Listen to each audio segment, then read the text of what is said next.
Bismillahirrahmanirrahim. Alhamdulillah wahdah. Wassalatu wassalamu ala man la nabiyya ba'dah.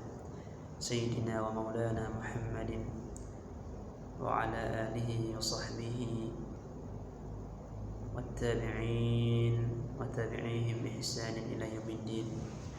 Ba'du. Subhanaka la ilma lana illa ma 'allamtana innaka antal alimul hakim. Pada sebelumnya kita sudah mengenal surah Bismillahirrahmanirrahim, kemudian ayat kedua Alhamdulillahirabbil alamin, di mana segala puji adalah milik Allah, Rabb semua alam, yang mengatur, menciptakan, memelihara, yang memiliki. Kemudian ayat berikutnya Ar-Rahmanir Rahim. Setelah Allah bercerita Rabb yang penuh kasih sayang kepada semua makhluknya, terutama kasih sayang Allah di akhirat khusus untuk orang-orang yang beriman. Allah tundukkan bumi, Allah tundukkan matahari, bulan, bintang untuk manusia, untuk makhluknya. Coba bagaimana kalau matahari hanya 2 hari atau 3 hari saja berhenti, maka manusia akan kalang kabut, makhluk-makhluk akan bahkan ada yang meninggal. Ketika 3 hari saja listrik mati di rumah kita, sibuknya minta ampun. Ini adalah bentuk kasih sayang Allah, rahmat rahim Allah. Maka hendaknya pancaran sifat yang rahmat Allah ini bisa kita lihat kepada makhluk-makhluknya. Seekor induk ayam yang mencari makanan untuk anak-anaknya, kemudian setelah dia mendapatkan makanan dikasih ke anaknya, bahkan induknya sendiri pun tidak makan makanan tersebut. Perhatikanlah video-video tentang hewan-hewan, penguin, bagaimana dia melindungi anaknya, bagaimana juga kanguru yang memasukkan anaknya ke kantongnya, semuanya penuh kasih sayang. Tapi malangnya manusia yang sudah dirasuki dengan hawa nafsu dan dibisiki oleh iblis, ada yang rela membunuh anaknya, waliyadzubillah. Jadi pancar kasih sayang rahmat Allah ini terhadap hewan-hewan bisa kita ambil pelajaran, bahwasanya hewan saja yang begitu sayang kepada anaknya, bagaimana dengan Allah yang mempunyai sifat Rahman Rahimnya? Tentu kasih sayang kepada hambanya benar-benar ya, dia maha kasih dan sayang. Lebih sayang dia dibandingkan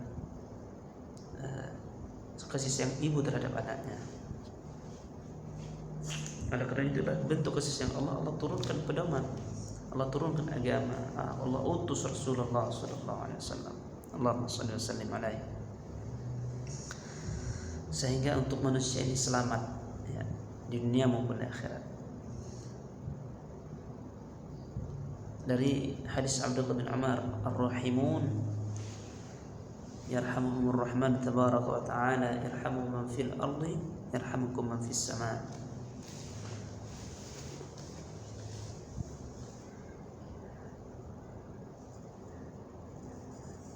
Orang yang penyayang, pengasih, Allah Rahman yang Maha Rahman akan menyayangi mereka. Maka sayangilah orang-orang yang ada di bumi, makhluk yang ada di bumi, maka yang di langit akan menyayangimu.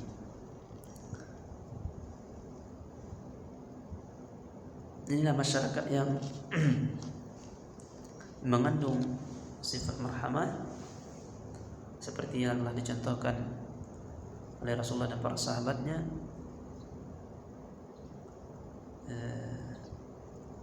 di kota Madinah. Maka ketika Rasulullah selesai sholat, ya, ini yang susah diamalkan ini, membalikkan badannya, menanyakan mana sahabat ini, saking kasih sayangnya kepada umatnya. Begitu juga Ar-Rahman Ar-Rahim, Maliki Yaumiddin.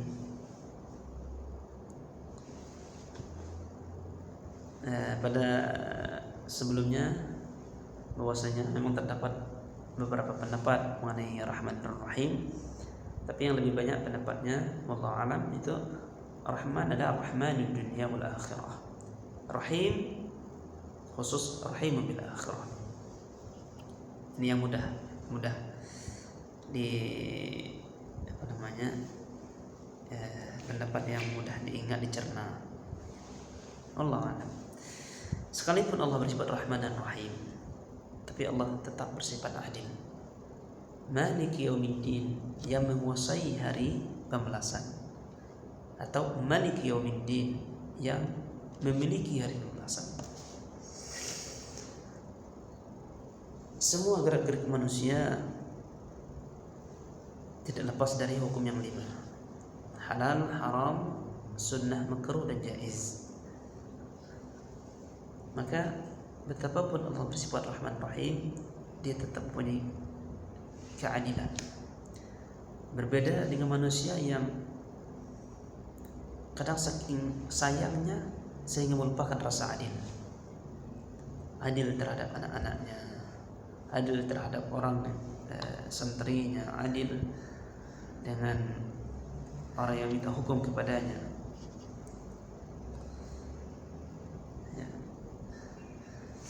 Apa itu Yaumuddin? Syekh Shinqiti membawa ayat menafsirkan Yaumuddin, wa ma adraka ma yaumuddin, yauma la tamliku nafsun li nafsin syai'a wal amru yauma idzin lillah. Jadi Yaumuddin di sini adalah memang pada yang sering diartikan adalah ad-din, artinya agama. Jadi di sini maksudnya adalah ad-din, hari pembalasan. Wa ma adraka yaumuddin yauma la tamliku nafsun li nafsin syai'a. Pada hari yang seorang tidak bisa menguasai jiwa yang lain, orang lain. Juga di ayat lain dikatakan yauma idzi yuwaffihimullahu dinahumul haqq. Artinya pembalasan jazaa'u amalihim bil 'adl. Balasan amal-amal mereka dengan adil. Pada hari amal mereka akan dibalas secara adil. Ini maksud ayat ini, maksud dari Yaumuddin. Kemudian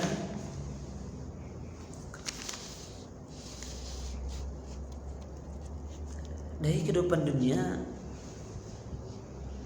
bisa saja orang yang berbuat zalim, berbuat baik, ya,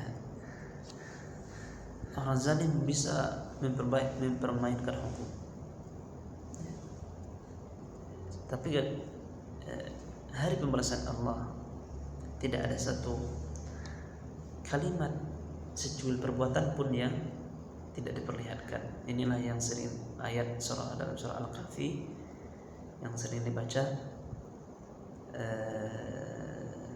apa itu, wa taral mujrimina musyfiqin, dan pada hari orang-orang berdosa musyfiqina mimma fihi wa yaquluna ya wailatana ma li hadzal kitab, celaka saya, celaka kami, ma li hadzal kitab apa ini, la yughadiru shaghirah, yang kecil tidak ditinggalkan, wala kabiratan illa ahsaha, kecuali dihitung di dalamnya.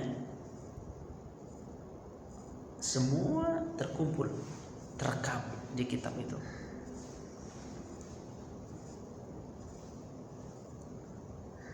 Inilah hari pembalasan.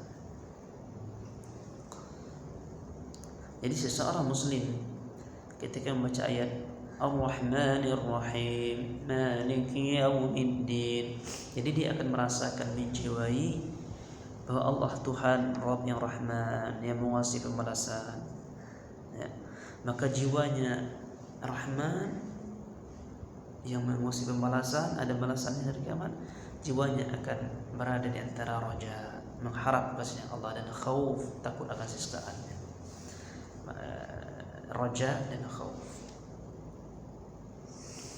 Maliki yaumiddin, iyyaka na'budu wa iyyaka nasta'in.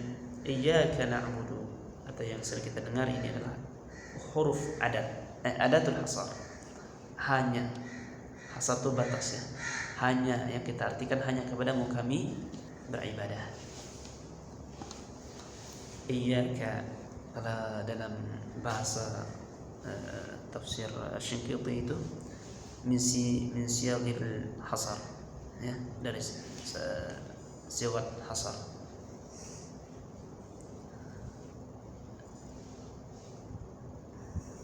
Setelah orang mengakui bahwa alam ini adalah ciptaan Allah, dari dulu sampai sekarang tidak ada satupun manusia yang mengaku bumi ini ciptaan Allah. Mungkin bisa saja Firaun mengaku bahwa dia adalah Tuhan, ya, Tuhan di bumi ini, tapi dia tidak mengaku dia menciptakan langit dan bumi. Jadi orang mengakui bahwa alam ini diciptakan oleh Allah, tapi dia berterima kasih kepada berhala, berterima kasih kepada yang lain. Ini tentu tidak nyambung, ya, tidak tepat. Maka iyyaka na'budu, hanya kepadamu lah kami beribadah. Ya, kalau bahasa menyembah ini macam-macam. Ini maksudnya nyembah ini dalam bahasa daerah itu ada juga dipakai nyembah, ada nyembah, maksudnya ada nyembah kepada orang. Jadi yang, ya, kalau bisa untuk selamatnya beribadah, ya. Hanya kepada Allah lah kami beribadah.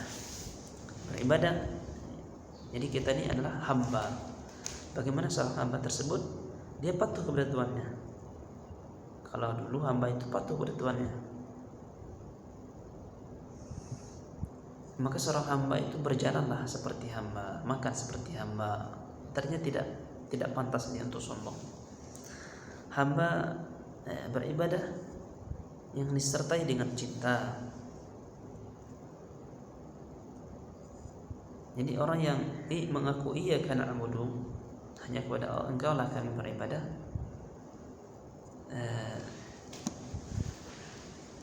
dia beribadah. Ini kan ibadah, ini kan suatu nama untuk semua perbuatan zahir batin, ucapan dan perbuatan yang diridhai oleh Allah. Inilah ibadah, ya. Wa iyyaka nasta'in, dan hanya kamulah kami minta pertolongan. Isti'anah. Jadi apa beda isti'anah dengan mu'awanah? Kalau mu'awanah kita minta tolong kepada manusia, minta tolong mengambil itu, minta tolong dibelikan itu, minta tolong dan hal yang lain. Jadi minta tolong kepada hal yang manusia itu mampu melakukannya, ini boleh saja. Walaupun sebenarnya pada hakikatnya juga kita minta tolong kepada Allah, karena dia tidak bisa melakukan hal itu kecuali dengan pertolongan Allah. Ada yang tertinggi di atas itu. Jadi sebenarnya hidup ini kebutuhannya nggak banyak. Kebutuhan manusia ini sebenarnya butuh pertolongan Allah. Sepertinya manusia itu butuh makan, tapi sebenarnya dia butuh pertolongan Allah untuk mengenyangkan. Seorang itu butuh bekerja, sebenarnya dia meminta pertolongan Allah agar diberikan rezeki. Jadi pertolongan ini, ya, kita diperintahkan oleh Allah, iyyaka na'budu wa iyyaka nasta'in. Kita diperintahkan oleh Allah untuk saling tolong menolong, untuk mencintai. Kita mencintai orang lain, istri, anak. Boleh kita mencintainya karena kita mencintai nikmat Allah, mencintai karena disuruh oleh Allah. bagaimana tidak kita meminta pertolongan kepada Allah? Berapa banyak kita merencanakan perencanaan yang akhirnya ketika di jalan gagal, ya kan? Ini menunjukkan bahwasanya kita tidak memiliki kemampuan sepenuhnya.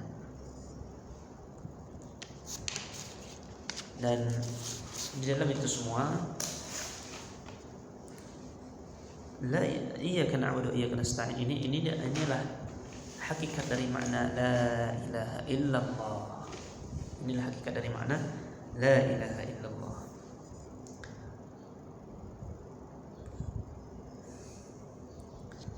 Manusia tidak berhenti dari kebutuhan. Ya, selesai satu kebutuhan, butuh kepada kebutuhan yang berikutnya. Habis kebutuhan ini, timbul kebutuhan berikutnya. Habis masalah ini, timbul masalah berikutnya. Maka disinilah bagi orang Muslim, dia mempunyai iyyaka wa iyyaka nasta'in. Kepada Allah dia minta pertolongan, kemudian dia bertawakal. Kalau istilah dalam orang-orang tasawuf ya, itu at-tafwid ila al-murad, menyerahkan apa yang dia inginkan.